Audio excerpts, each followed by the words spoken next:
Up until 2018, Euromir was the tallest spinning coaster in the world. It's probably the most polarizing coaster at Europapark. Either you love it or you hate it. I actually have a love-hate relationship with this coaster. Sometimes I have perfectly fine rides, but sometimes I have also really terrible rides. But why is this coaster so polarizing and what do I think of it? This is my quick review of Euromir at Europapark.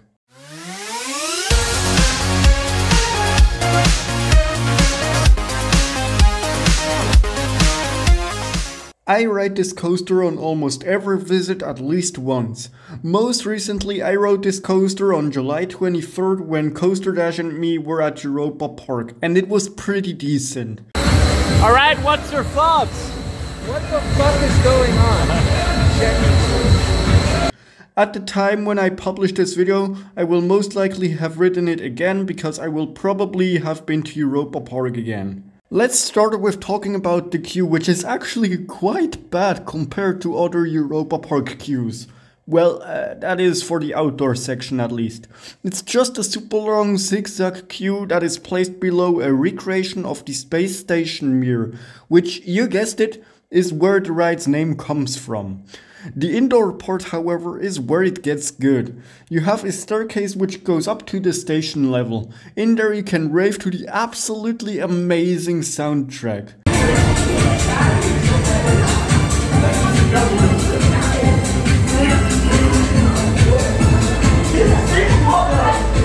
There's also a nice paint job on the wall, black lighting. Then you have a few more switchbacks in the station before you can choose your row and start your ride. Now I'm just quickly going to mention my favorite parts because the layout isn't really that long and I only want to talk about specific sections. The first section that I want to mention is the lift hill. It's pretty long, but thanks to the music I think it's actually very cool.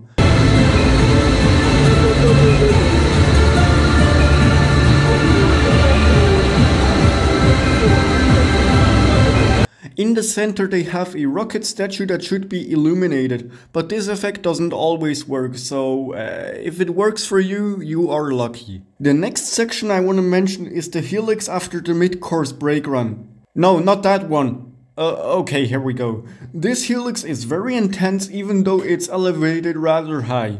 This helix, however, can still not top the final helix. The final helix with the tunnel is so unnaturally intense and I love it. It's easily the most intense helix I rode yet, along with the one on OG Eurosat. It still blows my mind that Europapark had the balls to place such an intense element on a family coaster. You get 4 seconds of sustained G-forces which float around the 4G mark if I had to guess. I can't even remember any other helix that comes close to this intensity. Now, which rows should you ride this coaster in? Well, I am heavily biased because all my horrible rides happened in the back cars. So basically, I personally recommend you sit as close to the front as possible.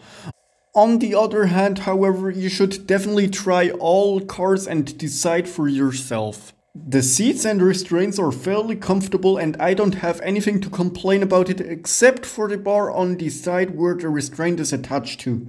That itself isn't the problem though. When you go through a bad transition, which Euromir has a lot of, you hit your legs on there and it sometimes can really hurt. So we can't talk about Euromir without mentioning the iconic soundtrack. I mean, it's a classic and just amazing. I don't think I need to say anything else. I'm just gonna play it and then you'll know what I mean.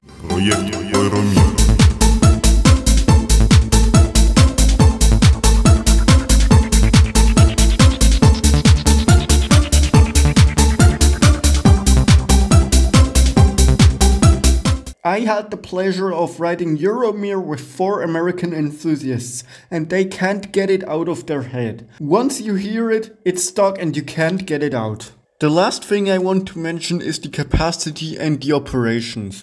The trains of Euromir don't have the best capacity, but with the insane operations of this ride, it balances it out.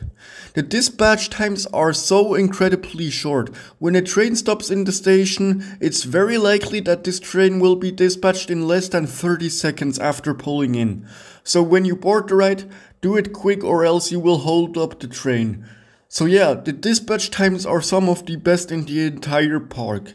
In conclusion, Euromir is definitely a very polarizing coaster that is a little rough around the edges, but overall still pretty fun. At least in my opinion. It delivers some amazing forces all combined with an amazing soundtrack. It does however suffer from a rather bad queue and its age, as well as not so well bent track.